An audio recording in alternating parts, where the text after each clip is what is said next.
So you think you don't care about mastering, you don't need to master. Well, I'm here today to tell you why it's important and why I think mastering is one of the main things that you can do to get your track sounding great. So why is mastering an important part of the process? Well, I'm a mastering engineer. I've been mastering for 25 years. It was always quite a big part of the process where it was a transfer service. So you would have your mix that was done on tape, and then you would be working out how to get it onto the format, which would be vinyl or CD, things like that. But these days it's turned into a much more creative process.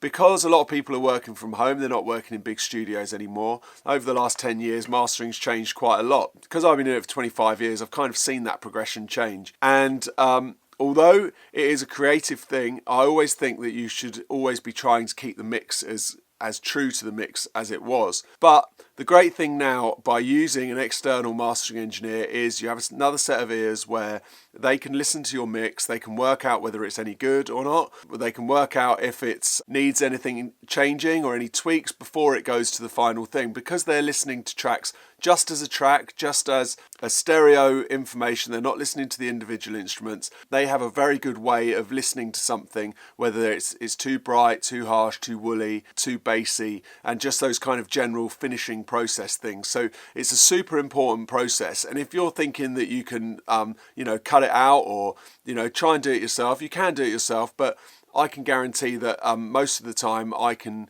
get things sounding much better personally than what someone's tried to do themselves, because I'm taking a different approach to it as they would. I mean, a lot of the times they're going to want to keep it how they've got it because that's how they liked it and they've got used to it. But that doesn't necessarily mean that that's the right thing. You can sometimes take it somewhere else for them and you're looking at it from a different place. So suddenly you can take it there and they think, oh God, I didn't even realise it could go there. I thought I'd taken it as far as I could. And that's quite satisfying as a mastering engineer to help them work that way. But a lot of the times it's really just to be like a QC, just so that you can like quality control on what's going on with the mix, and also to deliver it to record labels and make sure that everything's correct before it goes off to any pressing plants or whether it gets cut onto vinyl or anything. So it's basically a very good way of making sure your track's correct before it goes off to Spotify and all these other places.